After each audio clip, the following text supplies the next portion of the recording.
ini akan segera berlalu.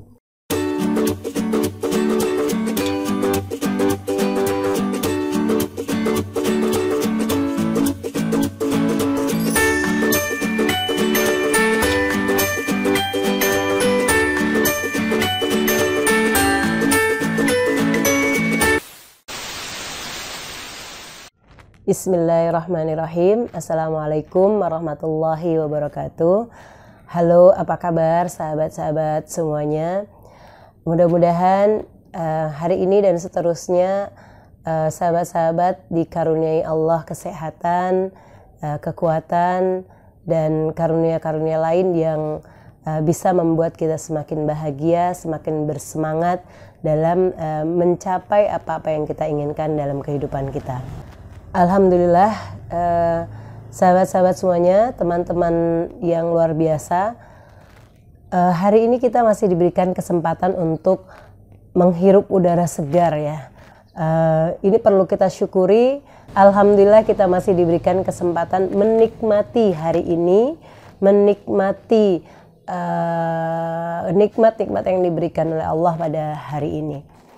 Teman-teman semuanya, saat ini kita sedang menghadapi ujian ya, cobaan dari Allah Subhanahu wa taala berupa mewabahnya virus corona atau virus COVID-19. Menurut data terakhir yang kemarin saya dengar tanggal 26 Maret 2020, menurut juru bicara pemerintah untuk penanganan COVID-19, didapati bahwa sebaran virus ini sudah sampai ke 27 provinsi. Itu artinya bahwa hampir seluruh provinsi di Indonesia terjangkit virus COVID-19. Nah, ini tentu menjadi peristiwa yang luar biasa gitu ya untuk kita semuanya. Cobaan bersama ya, cobaan mewabahnya virus COVID-19. Jadi tidak cuma kita aja ya di Indonesia, tapi juga masyarakat dunia mengalami ini. Nah, terus gimana nih kita ya teman-teman mensikapi mewabahnya virus COVID-19? Bisa jadi di wilayah tinggal teman-teman saat ini ada yang sudah positif terkena virus COVID-19 atau tidak jauh dari wilayah tempat tinggal teman-teman gitu, dan kemudian membuat teman-teman jadi khawatir gitulah ya, menjadi khawatir, menjadi was-was dengan adanya kasus di dekat wilayah teman-teman atau di wilayah tinggal teman-teman. Memang tidak mudah ya teman-teman bagi kita mendapatkan cobaan mewabahnya virus corona ini. Akan tetapi tidak ada yang sia-sia ya dalam pandangan Allah. Tidak ada yang sia-sia di setiap kejadian yang diturunkan olehnya. Jadi mewabahnya virus ini sudah pasti atas izin Allah. Sudah pasti karena Allah yang mentakdirkannya gitu. Sudah pasti ini adalah takdir dari Allah yang harus kita terima.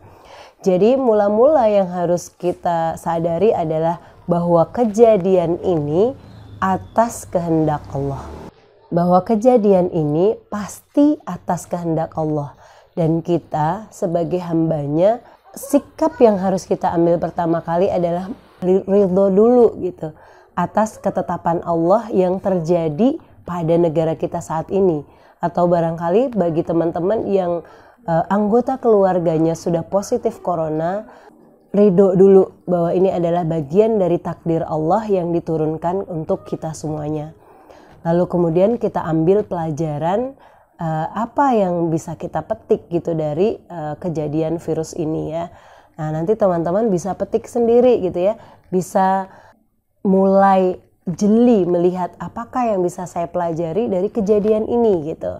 Nah, silahkan buat teman-teman yang sudah bisa membaca pelajaran apa sih yang bisa saya petik, nah di komen ya di bawah.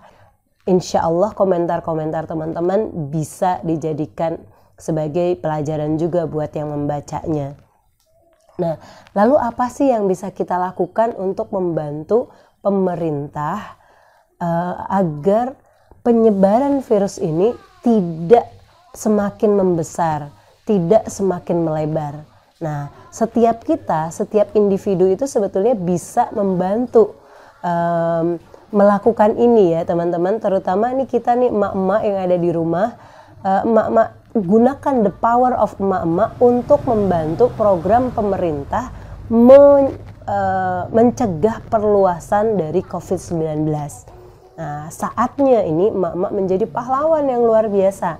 Saatnya ibu-ibu di rumah itu menjadi penggerak buat anggota keluarganya, buat masyarakat sekitarnya, agar kita bisa membantu pencegahan penyebaran lebih luas lagi.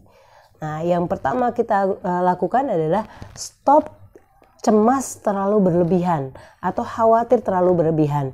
Ini ada kejadian di teman saya, karena suaminya paranoid berat gitu ya, terlalu khawatir berlebihan, sampai-sampai istrinya yang pergi ke warung itu kalau pulang dia harus melepas bajunya di depan rumah gitu. Jadi belum sampai masuk ke dalam rumah dia suruh buka baju di situ, ganti baju di luar. Nah, ini kan paranoid ya.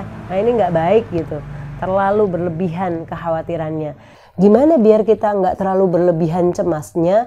Nah, teman-teman mulai menyaring berita ya, tidak menelan mentah-mentah setiap berita yang berkaitan dengan corona ini gitu ya.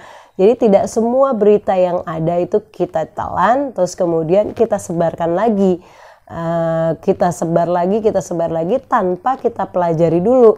Ini sebetulnya berita hoax atau berita yang valid gitu ya. Apakah ini sifatnya menyamankan, membuat orang tenang, atau bahkan membuat orang jadi takut berlebihan. Nah, kalau ini membuat orang jadi takut berlebihan, cemas berlebihan, lebih baik tidak disebarkan gitu ya. Jadi mulai teman-teman pinter-pinter nih nyaring berita berkaitan dengan corona. Jadi sehingga kita tidak takut berlebihan. Nah, ini saya rekaman di rumah pinggir jalan dan memang masih banyak ya orang lalu lalang, pergi-pergian itu masih banyak. Dan kita juga tidak bisa menyalahkan itu ya teman-teman ya. Jadi yang pertama tadi stop ketakutan yang berlebihan atau kecemasan yang berlebihan. Nah, yang kedua kita juga tidak boleh terlalu meremehkan gitu ya. Nah, ketakutan berlebihan jangan, terus kemudian meremehkan juga jangan gitu. Misalkan kita pergi ke tempat-tempat umum tanpa menggunakan masker, atau kita sedang flu atau sedang sakit terus kemudian masih berkeliaran di luar, masih pergi ke sana ke sini gitu ya. Nah, ini juga tidak diperkenankan gitu. Itu namanya kita terlalu meremehkan, terlalu menganggap sepele ya virus ini gitu. Padahal virus ini memang benar-benar sedang mewabah di negara kita.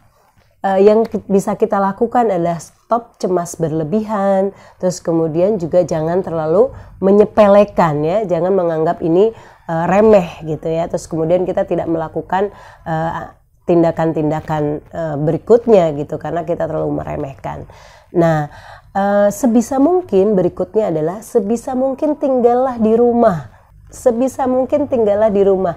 Jadi kita isolasi mandiri dulu gitu, terutama untuk teman-teman yang pernah melakukan perjalanan jauh ya, kemarin ini 2 minggu belakangan misalkan pernah berkumpul dengan banyak orang atau pernah melakukan perjalanan dinas atau perjalanan wisata atau traveling gitu ya, keluar kota ya, atau ke luar negeri. Jika itu pernah dialami teman-teman, jika itu dilakukan oleh teman-teman 2 minggu belakangan kemarin, maka kita lakukan isolasi mandiri dengan tidak keluar rumah gitu ya, menyedikitkan keluar rumah seperti yang saya lakukan 2 minggu, kurang lebih 2 minggu yang lalu. Saya menghadiri training dan menghadiri seminar yang dihadiri oleh banyak orang, terus kemudian juga melakukan perjalanan luar kota ya, dengan menggunakan moda pesawat terbang.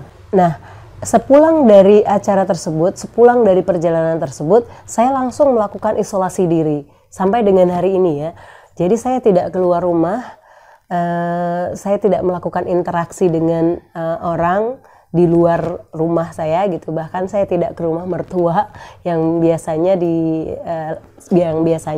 saya setiap hari bisa berkali-kali ya ke sana.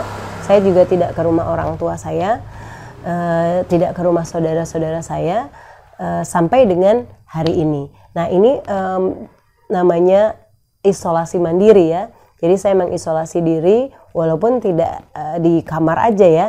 Di seminggu pertama saya di kamar aja, tapi berikutnya setelah itu saya keluar ke depan rumah dan melakukan aktivitas-aktivitas lainnya, tapi masih dalam lingkup rumah. Tetap olahraga ya, tapi olahraga di dalam rumah atau di atas gitu ya.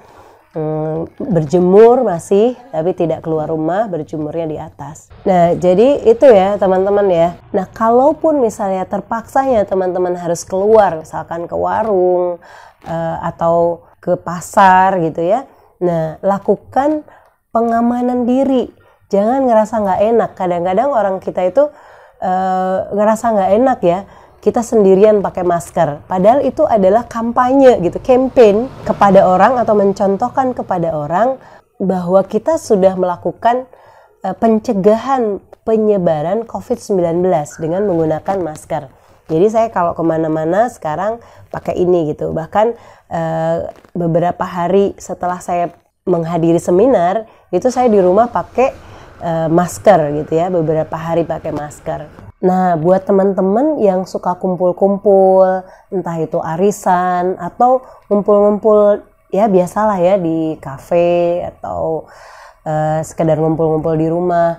Nah, itu upayakan sekali ya untuk tidak melakukan aktivitas itu dulu.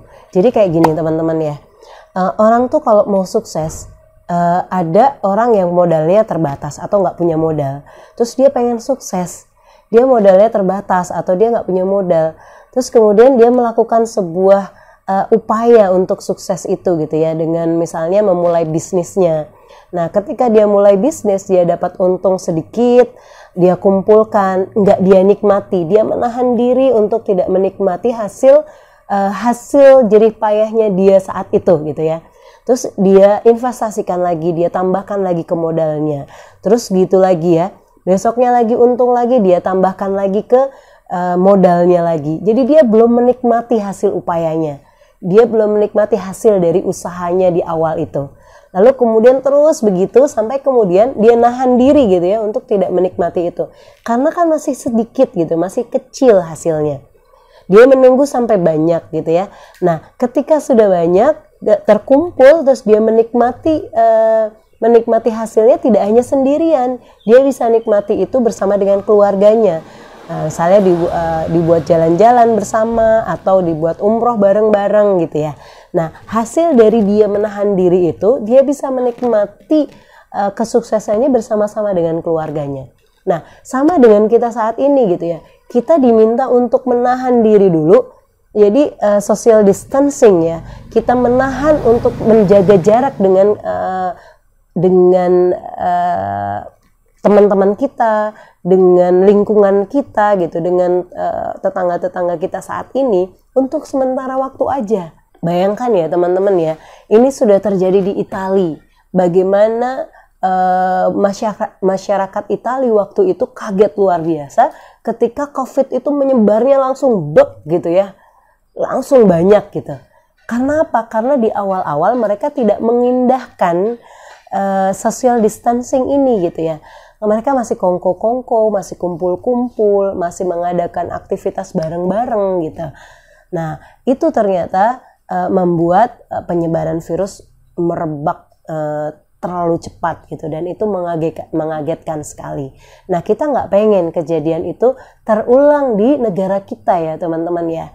Nah untuk itu ayo kita bareng-bareng nih emak-emak, mohon banget ya untuk bisa mengedukasi sahabat-sahabatnya, untuk bisa mengedukasi saudara-saudaranya, untuk bisa mengedukasi keluarganya, anak-anaknya jangan keluar dulu, di rumah aja dulu gitu. Gimana dong, bosen gitu ya, aktivitas yang kita lakukan itu aja. Nah ini sebetulnya adalah peluang bagi kita ya di keluarga untuk bisa membuat aktivitas kreatif bersama. mungkin bisa ngajarin anaknya untuk yang belum pernah diajarkan dulu gitu ya. Buat ibu-ibu bisa ngajarin masak. Anak laki-lakinya juga bisa didorong untuk membuat kreativitas tertentu. Misalkan ya, saya ngajarkan anak saya untuk jadi tim dalam membuat content creator gitu. Terus juga mungkin bisa didorong untuk melakukan hal-hal baru dan lain sebagainya. Jadi inilah saatnya kita dilatih untuk bisa kreatif, membuat proyek bersama di dalam rumah kita, proyek kecil-kecilan maupun proyek yang besar-besaran gitu ya. Jadi inilah saatnya kita bisa berkumpul bareng-bareng dengan keluarga kita, membuat sesuatu yang bisa bermanfaat. Misalnya teman-teman bisa bikin konten seperti yang saya lakukan ini ya, bisa bikin video terus kemudian diupload. Atau kalau kegiatan masak di rumah yang tadinya nggak di-upload gitu ya, nggak dibuat video, nggak didokumentasikan, bisa teman-teman didokumentasikan. Nah, anak yang mendokumentasikan, anak yang satu mendokumentasikan, anak yang satu yang edit gitu ya. Sementara aktornya misalnya ibunya dulu, atau ayahnya, atau adiknya gitu ya. Jadi ada banyak hal yang bisa dilakukan. Terus juga buat emak-emak yang bisnis online di rumah, kan semakin terbantu tentunya dengan adanya anggota keluarga yang dirumahkan dalam tanda petik. Nah, buat yang belum terbiasa gitu ya, belum nggak bisa mikirin harus bikin apa gitu ya, bete gitu, terus kemudian jadi nggak bahagia, baca buku saya ya, baca buku berulang-ulang, terus kemudian dibahas buat grup di WhatsApp, ajak teman-temannya untuk membahas buku tersebut gitu. Terus kemudian juga bisa lihat video-video lainnya, ada saya bikin video penyegaran batin ya. Nah, itu juga bisa teman-teman pakai untuk untuk membuat hati semakin tenang gitu ya.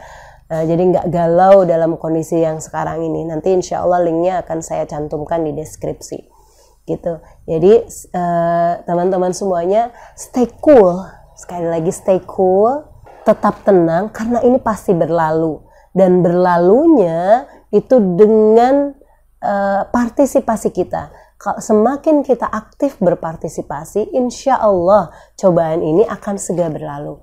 Tapi kalau kita tidak berpartisipasi, cenderung cuek, terus biarinlah pemerintah sendiri yang melakukan antisipasi, ini akan makin lama. Mari kita bantu pemerintah kita untuk menangani wabah COVID-19 ini. Dimulai dari diri kita dan keluarga kita. Satu keluarga mengajak satu keluarga, insya Allah akan jadi rentetan yang sangat-sangat powerful dalam mencegah penyebaran COVID-19. Jadi sekali lagi ini kita tidak boleh egois ya. Jadi memikirkan kita sendiri gitu. Kalau kita mikirinnya hanya diri kita sendiri, maka tidak akan selesai COVID-19 ini. Akan terus panjang prosesnya. Kita kan nggak mau gitu ya berpanjang-panjang dalam wabah corona ini. Nah, yang lain lagi yang penting ya teman-teman, ayo kita bantu teman kita yang lainnya yang ingin mengisolasi diri di rumah, yang ingin di rumah saja tapi masih terkendala. Terkendalanya karena mereka tetap harus berinteraksi dengan banyak orang setiap hari, karena kalau tidak itu mereka nggak bisa makan misalnya ya. Seperti pedagang-pedagang asongan, terus pedagang-pedagang kecil gitu ya, gerobak, dorong, atau pedagang-pedagang yang jualan di sekolah ya, mereka kan perlu bantuan kita. Nah, teman-teman saya ajak untuk yuk kita bantu. Mungkin ada tetangga kita yang seperti itu, yang dia nggak mungkin mengisolasi diri di rumah kalau tidak diberikan support kebutuhan harian mereka gitu ya. Nah, semampunya aja teman-teman, mampunya berapa orang yang mau dibantu gitu. Nah, saya sudah melakukannya dari sejak 1 minggu yang lalu, dimulai dari keluarga dekat saya, terus kemudian karyawan, terus kemudian dan tetangga dekat yang sepertinya membutuhkan bantuan. Itu bisa berupa, teman-teman bisa bantu berupa misalnya sembakonya, atau beras, minyak, atau kebutuhan yang lainnya, telur gitu ya. Nah, semampunya aja, misalnya mampunya, saya mampunya 1 hari aja bantunya. Terus saya bisa 1 minggu untuk 10 orang, atau 1 minggu untuk 2 keluarga gitu ya. Nah itu silahkan sesuai dengan kemampuan masing-masing dan bisa dilakukan secara mandiri. Jadi misalkan nggak usah dikumpulkan ke satu orang gitu, tapi kita aja sendiri di lingkungan kita aja gitu ya. Kalau bisa menjangkau lebih luas bagus lagi, tapi kalau memang nggak bisa ya lingkungan kita aja atau yang kita kenal dekat saja gitu ya. Nah insya Allah ini justru akan membuat ketahanan ekonomi kita makin kuat ya. Dengan membantu orang insya Allah rizki akan datang lancar, terus kemudian kita juga dijamin oleh Allah insya Allah. Jadi teman-teman gak usah khawatir, ini akan segera berlalu. Inna ma'al usri yusra, bersama dengan kesulitan ada kemudahan. Jadi bersama ya, tidak setelahnya. Bersama dengan kesulitan ada kemudahan di situ gitu. Jadi Allah itu udah jamin kita ada kemudahan, ada solusi dari setiap masalah gitu. Jadi tetap stay cool teman-teman semuanya, lakukan yang terbaik yang bisa teman-teman lakukan di rumah, lakukan yang terbaik, lalu kemudian tawakal kepada Allah, serahkan kepada Allah, insya Allah ini akan baik-baik saja. Semoga video ini bermanfaat dan bisa membantu meredakan kegalauan teman-teman ya, khususnya sahabat-sahabat Mbak Ni. Mari kita bergerak bersama, melakukan hal-hal positif bersama untuk menghadapi cobaan wabah COVID-19. Sampai ketemu lagi di video berikutnya. Terima kasih sudah lihat video ini. Wassalamualaikum warahmatullahi wabarakatuh.